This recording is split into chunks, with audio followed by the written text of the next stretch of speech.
Welcome to a conversation with District 1 School Board member Ann Murray and John Cosparo, President and CEO of Learning for Success. Today, we are recognizing Learning for Success and its signature program, Kids and the Power of Work. Hello, I'm Eviani Figueroa from the Office of Communications at Broward County Public Schools. It is my pleasure to host this short program recognizing Learning for Success and the various initiatives the organization provides to students across South Florida. Its signature program, Kids and the Power of Work, or KAPOW for short, helps Broward students explore the value of work and potential career paths. It brings business and community volunteers into schools and students into workplaces so that they can learn what it takes to be successful in school, work, and life. Joining me today to discuss Learning for Success are two champions for Broward County Public School students, Broward County School Board member representing District 1, Ann Murray, and the President and CEO of Learning for Success, John Cosparo. Welcome to the both of you, and thank you for being here. Thank you for having us. Absolutely. Before we get started, let's take a minute to watch a short video about KAPOW, Kids and the Power of Work. Our KAPOW, that's Kids and the Power of Work program, brings business and community volunteers into schools and students into their workplaces so that young people can learn what it takes to be a success in school, work, and life. Our volunteers and teachers are trained to collaboratively deliver 7 lessons in classrooms throughout the school year. The topics include the needs of society, how jobs meet those needs, and how to connect their own skills and abilities with a future job. They also learn the skills that are necessary to be a success in any job, including communication, teamwork, positive work habits and attitudes, overcoming bias and stereotype, and decision making. And finally, an 8th lesson is a field trip to the partner's work site or a special career event.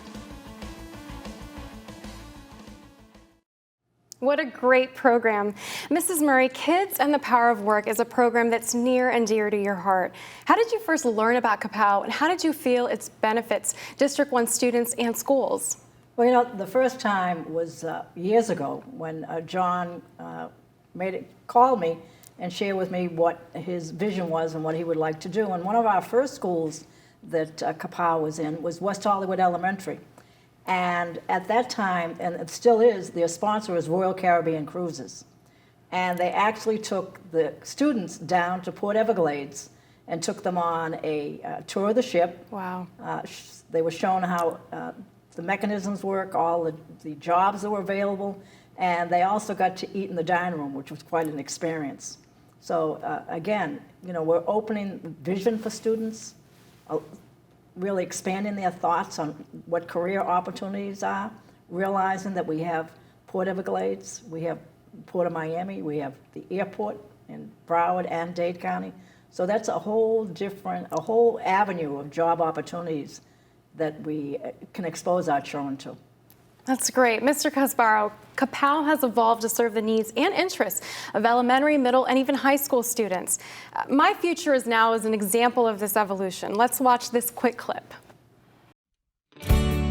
We created our My Future Is Now, or MyFin program, to bring our KAPOW lesson themes to secondary school.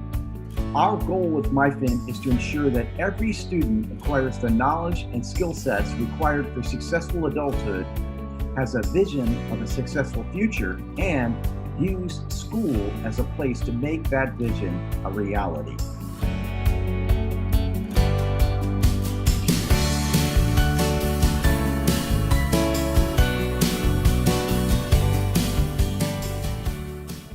Mr. Cosparo, My Future Is Now is closely aligned with the district's vision to educate today's students to succeed in tomorrow's world. Can you explain how your programs relate, reinforce, and connect learning to impact how kids perceive their future? Yes, thank you for that question. The 3 key words you said are relate, reinforce, and connect, because let's take the first one. My question is, didn't we all sit at our desk at one time when we were in school and ask ourselves this question? Why am I learning this? How can I use this? What good is this going to do for me? So that's the message that we convey with our volunteers in the lessons. That's really important for kids to realize that everything they're learning in school relates to their future. And it's it's not like the teachers aren't telling them that, but when a volunteer comes in and says something like, you know, I know your teacher told you that reading, writing, and math are important, but let me tell you, I couldn't do my job without it. Here, let me show you some work I have to do. Tell me what you think I had to learn in school to do that. This is a very strong message coming from somebody besides the teacher. So that's relate.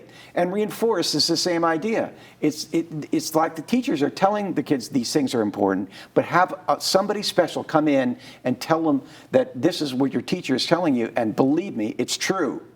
That's a great message as well. And the last word is connect. You know, we want to connect our students, teachers, and schools with our volunteers, their businesses in the community, so that we can all contribute to the future of this community, which is our young people. Absolutely. Mrs. Murray, what makes KAPOW and Learning for Success so effective in helping to prepare Broward students for a successful future? Well, I think it's that the corporations and the companies and even politicians, we had one of our city commissioners in Hollywood that worked with our Apollo students one year. So we're exposing them to every level of opportunity out there. And again, they're sharing with the students exactly what their job responsibilities are, to expose them, like I said, with Commissioner Kevin Bitterman, who was representative at Apollo Middle School, and it shared with the kids what went on as a city operation of the government. So again, we're giving students every opportunity that we can avail to them. And that field trip with Apollo, the students went to the city facilities. Yes. They even were in the mayor's office talking to the mayor about his job. Yeah. So that was really a great opportunity. I think Kevin had a great time with the kids also. That's amazing. Mr. Casparo, Learning for Success launched the Solutions for Change program at Cypress Run. It's a Broward County public school whose motto is transforming lives, inspiring change. Let's watch this short clip and ask how your programs have evolved during the past several years. Our Solutions for Change project is creating a culture to combat racism, promote equity, and social justice. In the project, students are preparing questions with their teachers regarding social justice issues, participating in a series of virtual interviews with accomplished people regarding these topics, then creating plans for change as individuals, classes, schools, and communities. We are uploading recordings of these interviews to our YouTube channel for students in any school to utilize. How have your programs evolved during the past several years? Well, you know, the pandemic, I don't know if you want to say ironically, but turned out to be a great opportunity because it forced us really to look at who we are and what our resources are and how can we serve the community that may be more or different than what we were doing before. So besides the pandemic, what was going on, of course, at that same time was Black Lives Matter and the social justice issues that were going on that came to the forefront of the country, the whole country's consciousness. And we couldn't ignore that, and we realized that we had a way to service that need. We have a network. We have a network of community individuals who want to go into connect with schools, and a network with those schools. So how can we bring the two together that deals with social justice issues was the question for us. And we did. So we developed the Solutions for Change project as a series of interviews of prominent individuals about social justice issues, that the students would conduct the interviews, come up with the questions, go back, discuss the results of the interview, and then come up with their own plans for change. And whether it be a PowerPoint or a poem or a rap or however they wanted to do it. So two of the results were poems by students from Cypress Run that were actually read by County Commissioner Dale Holness at a commission meeting last June. The kids got letters acknowledging and congratulating them and saying how impressed they were and what an impact those poems made. They were really dramatic. One was about gun violence. And the kid was talking about how his friend lost his life because of guns, his sister, you know, and all this stuff, the really personal stuff that was coming out. But for the kids to be recognized that way, not only to have it be broadcast on television, but then to get those letters, had them realize that they can, as individuals, contribute to change in our society. And that's that dialogue that they got involved in is something that we all need to be involved in now. We can't ignore it. We can't ignore social justice issues. So it just happened, though, that it fit right still into our mission, because our mission is still connecting the community in our schools so that kids can help develop their vision for the future. And this is part of their vision. It needs to be a part of all our vision for the future, is a society that is doing better with regard to social justice. And I think what people fail to do, they look at a child as, you know, and my generation was be seen and not heard. But today, when you listen to what children have to say, they're really a contribution to society today. And your middle school, especially with our debate program, where we now have it in the high school, middle, and elementary schools, that's really allowing children to explore Issues. the issues Yeah. and debate it. And it's quite interesting, even at the elementary level, how in tune they are with things. And we really are broadening their viewpoint. I mean, the thing is, sometimes older people think they have all the answers because they've lived that long. And sometimes the fresh eyes on a situation, and listening to the young people, especially like our student government group that throughout the county, that's our high school students, and their position on different things, it really opens your eyes, because like I said again, sometimes we think we have the answers when they're living it every day and they understand it and they can see where the adjustments need to be made. So we need to really include them. And those kids are our future leaders. Yeah, I mean, so well, that's why I keep telling them, you are our leaders. they are the future. So we've got to incorporate them that way and pay attention to that. Because society is moving so fast today. We don't have forever to educate a child, and it's the more they can grasp and understand and have that common sense, and that's something that we see lacking so much in society today, is that common sense. And common sense is something you develop at a young age, and it's only being exposed to situations so that you make good choices. So again, it's important for us to nurture that at as young as we can reach. Mrs. Murray, can you share with us any special KAPOW moments you know of between students and their business mentors? Well, I think I've already shared the one with Royal Caribbean and again the city.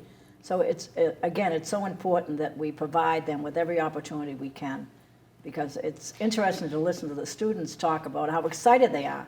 And I think that's really what the program's about. We want to stimulate them and make them aware of what the opportunities are and what they have to accomplish in school. I mean, planning begins at a very young age, whether it's math, reading, those are skills that they have to have no matter what they do. So that when we convey that with them and show people, like I said, they went on Royal Caribbean, they went from the engine room to the captain's operation. So with so many different levels of responsibility and capability and training. So I think that's the one thing that we see that we need to keep reinforcing at a very young age. Yes, you mentioned that, Ms. Murray, starting at a young age. And our lessons start in second grade, actually, with our volunteers. Many of the schools that are participating are doing it with their second graders. And people ask us, why would you want to start that early? And what we say is, hey, there's no way to start too early to inculcate in students the idea of a work ethic and the kind of success skills that are necessary for their future. So starting in second grade makes total sense to us. It does, because children at that age, they're uninhibited, so they're like sponges. And when you expose them to things, it gets them thinking and dreaming. And I think we talk about the dreamers, but dreams do come true. And if we can channel our children and prepare them to fulfill their dreams, that's what it's all about. That's the name of the first lesson in our My Future Is Now program, which is just simply the evolution of KAPOW in middle and high schools now. We call it My Future Is Now. And the first lesson we call it, what is your dream? Right. And we actually have the students envision themselves 10 years from now. So it's interesting because you might think, well, let's just talk about your goals, which means that, okay, sometime in the future, I may be doing this. But what we say is, you've already accomplished your goals. It's 10 years from now, you've already accomplished your goals. Now, what does it look like? Where are you living? What kind of job are you doing? What skills did you study in school now to get that job? And I call it past future tense. I don't know if that's correct or not, but it's looking back from a vision of the future that's already there is really a really interesting way, I think, for kids to look at themselves in their futures.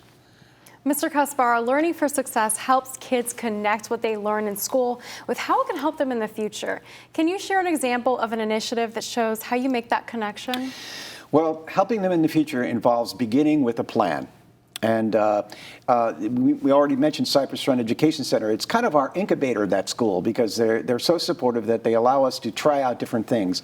And an extension of our My Future Is Now lessons is for the kids to actually be required to develop a career plan. It doesn't mean that it isn't going to change. It just means that when you develop a plan, you begin to attract the resources to you that supports that plan. And school becomes more valid when you have a plan because you see, okay, well, if this is what I want to do, well, then what can I learn from language arts? What can I learn from math? What can I learn from science? It's going to support my plan. If you don't have one, that connection is missing. And so it's really exciting for us to start to think about incorporating now, in addition to the lessons that we're doing about job skills, to have career planning be a component of that, because that's how students are going to understand the value of school and be able to take everything they can from school to support what they're going to be. Mrs. Murray, you enjoyed a career in our amazing transportation department before you were elected to the school board. What did you learn as a bus driver that you can still apply in your role representing District 1 today? Well, you know, I was being trained to be a school bus driver was an accomplishment in itself. No one really got into student management. So I thought I was ready for the job once I got behind the wheel, and then I realized I had anywhere from 45 to 65 students sitting behind me. And really, through the years, I've driven some real tough loads. And the one thing I learned is communication. The thing is, even with children at different levels, middle school probably is the toughest age because they're in that development stage and their mind's all over the place. But the thing is, when you communicate with them, you identify with them, and you make them understand the rules and regulations, then you have cohesiveness and a safe operation. And that I've used that through my career. You know, I listen to what people want to talk about, what their interests are, how they would like things to develop, and where they see the future for our students. So it's worked very well for me. Well, I think that's the best example of experience that is lifelong, right? And learning for success. So from bus driver to school board member, that's a testament to the power of work. It's also a great example of learning from success. Let's watch. Learning from Success is a series of inspiring interviews with community leaders featured on our YouTube channel. In the interviews, we discuss their career pathway, the challenges they faced along the way, and how they overcame them to achieve their success. Teachers are encouraged to show these interviews to their students and have them complete a writing activity to explore what they learned from the interview, why it is important to know, and how they can use this to achieve their own success. Mr. Casparo, while the district's main focus is on academics, employers today are seeking other success skills for their workforce. Can you explain some of the soft skills that are increasingly important to businesses and job seekers and that students can learn about through Learning for Success? Thanks for that question. The lessons that in the KAPOW and My Future Is Now program have two main themes: career awareness and workplace skills. So they start with trying to identify the different possibilities of jobs that are out there. What does it take to do them? How their own skills and abilities could be used in a job like that. How to connect their skills and abilities with a future job. But then the other lessons are about job skills that our research has shown that this is one of the things that can be most lacking in new employees, is the basic, what businesses call soft skills: communication, decision-making, positive work habits, teamwork. Those are lessons in our curriculum. There's another lesson that's really important now called Overcoming Bias and Stereotype, because it's about diversity. It's about how do you interact with people from different backgrounds. So these are what employers are looking for. Yes, of course you have to have the academic skills, but in addition to that, you got to show up on time. You got to know how to work on a team. You got to know how to get along with the individuals that you're working with. And all the other skills in the world are not going to make you a success in that job unless you have those skills as well. So that's what our lessons are about. That's great. That's great. How can our community of parents, neighbors, and business owners support Learning for Success and learn more about its programs? Well, I hope that one of the graphics you're showing is our website, www.kapowlfs.com. Please go there, because if you're a school, it explains what kinds of programs your school can participate in, and we're always looking for new schools, and we'd love to expand to new schools in Broward County. And also, if you're a prospective volunteer, you can go there and see what the lessons are about. They're all published online, so you can see what it would mean if you were teaching these lessons and how they work. And you can also, you'll see buttons that say donate, because Learning for Success is a nonprofit organization. We exist on contributions and grants and people's donations. So that's how our community can support us. And also, because I've been involved with them, it's the energy level of the volunteers that work with John. And that same energy goes into our schools. And when you see that, I mean, it's just like I said, it's an energy booster for our kids, because if you have that kind of an energy, kids will pay attention. You grasp them. You're able to reach out and make that contact. So it isn't just a lesson. So it makes a big difference. When you're saying that, Ms. Murray, I just flashed on one of our volunteers is Circuit Court Judge Cal Evans, who his story is so incredible. He was homeless. Yes. Wow. Lived all over Broward County, on the streets, different homeless shelters, but then worked, and now he's a Circuit Court judge. Yeah. His father taught at Dillard. And we had him do a lesson at Dillard and tell that story. Yeah. How inspiring could that be? He's a great guy, too. Yeah. He really has an inspiring story. You're right. Inspiration is a big part of what our volunteers impart. Right. It's important for kids to be inspired. Because today, with the social economic situation of so many people being unemployed and families struggling, and then when children look at what education costs, they get discouraged because they feel that they can't come up with the resources or the finances. And we're giving them opportunities that not necessarily they have to go to college. There's a lot of careers out there that you can gain the ability and the know-how and the capacity to be successful, whether you be an electrician or plumber. So there's all sorts of things. You just don't, college is good, but like I said, there's other avenues. And the program that KAPOW provides gives exposure to all the students and different job classifications and different experiences. So it's really a great opportunity. And that's, again, it reinforces what our statement is, to educate each and every child. For sure. We brought some window and door installers to a school for their career day. It's an incredible trade. And people can make a lot of money doing that, doing these trades. And it's important for kids to realize that these are other alternatives, other options. Yeah. Well, sometimes people look at blue-collar workers as a different class of people, when in reality, I know a lot of blue-collar workers who are multimillionaires. So again, there's opportunity, if money is the way to go, that you can use your hands and your abilities to accomplish whatever your dream is. The truck drivers at the distributor company for McDonald's restaurants in South Florida, we took the kids over there to see the whole warehouse where they store the foodstuffs, and that the truck drivers are making in the 70s of thousands of dollars. Right. Well, I know some people who work for Publix that have been driving trucks for 30 and 40 years.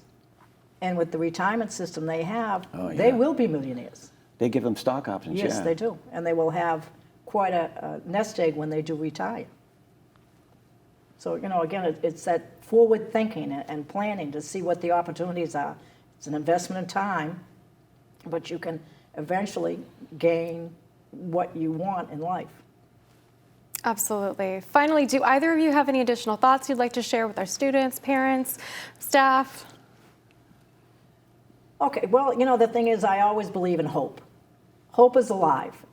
And all that we've gone through in the last 18, 19 months, it's been a tremendous experience. I mean, for families, especially for our teachers and students. I know I was talking to a teacher, she said, not only do I have my students I have to pay attention to, but I have my own children at home. So it's been quite a struggle. But, this country, we're a very resilient people. And out of Absolutely. everything that happens, the history, we've come out of it stronger. And I think that's the thing that everybody has to pay attention to, is that we will survive this, and we will continue to grow and be prosperous and a healthy country. Having kids hear stories from people who are successful, I think the tendency before they meet those people and hear their stories is that they were always successful. And it's just not true. Most all of us have gone through adversity in our lives and had to work through that. And so that's the last thought I have, is that to be inspired, the kids have to realize that it's okay for things to go wrong at times in your life. And there's a silver lining to all of that, and that amidst all of the tragedies that could be happening are opportunities. Yeah. John, John, what I used to tell my kids, the thing is, the road is smooth, but eventually you'll hit a dip, and that's the same as life. You'll go along at a smooth rate, and it'll take a dip. Some are deeper than others, but you'll come up again. And I think that's the whole thing. Sometimes when everything is calm and cool in my life, I said, oh my God, what's coming up next? Because something is going to hit you that's going to throw you off balance. But again, when do we really learn? Don't we learn when there's adversity? Well, I think, do we learn from success, or do we learn from adversity? Yeah, well, I think so. It's mostly, Well, that's what my kids said, Ma. You've lived so long and you've gone through so much that you can help us along the way. And I said, well, everyone experiences it differently. What may parallel may be handled differently by each of us. So again, it's in the eyes of the beholder. So again, life is very interesting. Mm-hmm. Failure is part of success, right? But I think students are going to get that as they hear about these different stories that you shared, and just so inspiring, the examples that both of you gave, actually. Thank you, Mrs. Murray and Mr. Casparo, for your time and for sharing with the community the unique benefits KAPOW and Learning for Success offer Broward County Public School students. To find out more information about Learning for Success, visit kapowlfs.com. Thank you for watching.